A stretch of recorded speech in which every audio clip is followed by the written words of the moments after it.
through my own journey in life, and I quite openly would admit to it, I've had struggles throughout my life around mental health. So I'd suffered with anxiety attacks in my 20s, had depression when I was in my mid-30s, and was bereaved when I was 49. Lost my wife, and that brought me into a kind of a despair crisis, I suppose, just sadness and loneliness.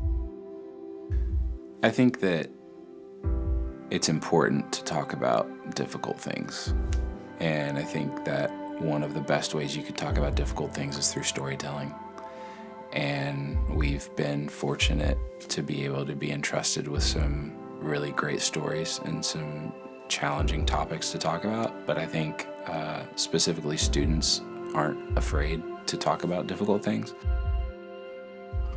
Owen, please tell me you're not trying to do something stupid. You wouldn't understand. Well, try me. With any stories, it's you want to make it true. You want to make it resonate with people who actually feel the way that the characters on screen feel. And when you have a difficult topic like mental health, suicide, you know that in real life there are no easy answers. And so we didn't want to tell a story that just wrapped everything up nicely in a bow and said, look, well, just don't feel that way and everything else will be fine. And so we didn't want to create too many easy answers. But at the same time, the other tension was we did not want to write a story without any hope at all. And so we didn't want to leave people who maybe are going on a similar journey that Owen is on.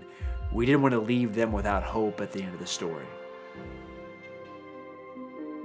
I am playing the role of Alexander, who is the grandfather in the piece, I suppose. So he's the wise old sage who has his own journey in life, and we get to see that throughout the movie. That guy mentioned Grandma. What do you say? Don't remember exactly. Huh. Just that her death was tragic. Well, it was. What happened to her? Should have never happened. What?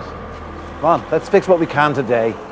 My favourite thing about the character is he's imperfect, and I think that probably describes a lot of things in the world we live in. Everyone wants everything perfect and no corners and no rough edges, and it's been my experience in life that we all are imperfect, and I just love that he is perfectly imperfect. So, I mean, when we met Rob and heard his story, Eric wrote a version of him into the film, and his wife did not die by suicide. His wife died by a brain aneurysm, but he still struggled with a lot of the things that Alexander's character struggles with in the film.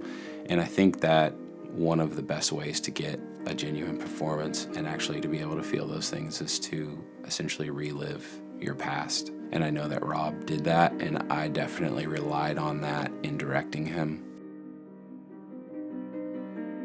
The first time that I read the script, what stuck out to me immediately was just how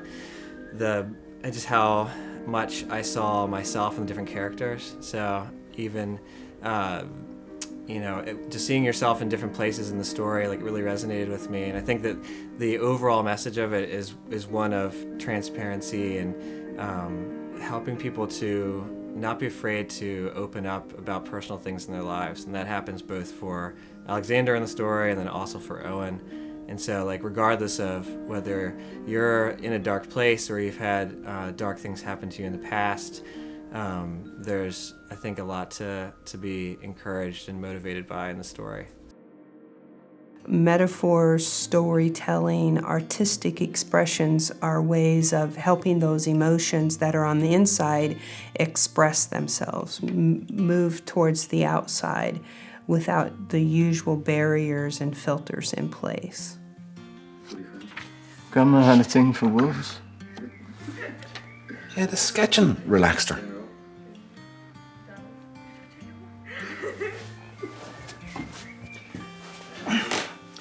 The wolf story helped too, though.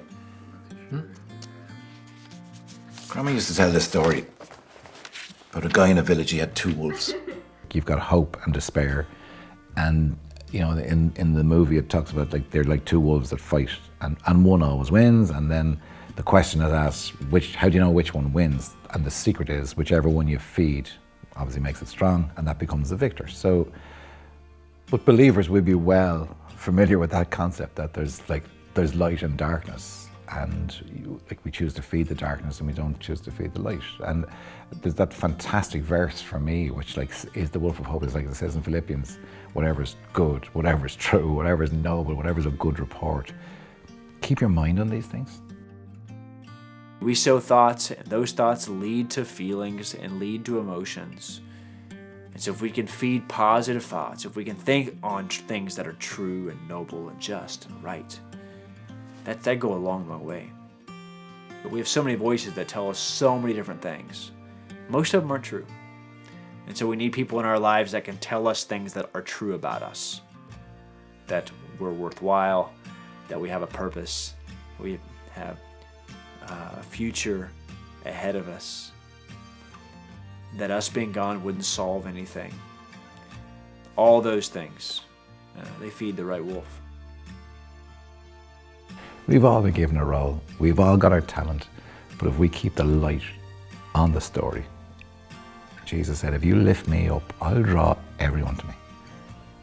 So I've learned not to be lifting me up, but to just do the role I've been called to do and let him do the rest.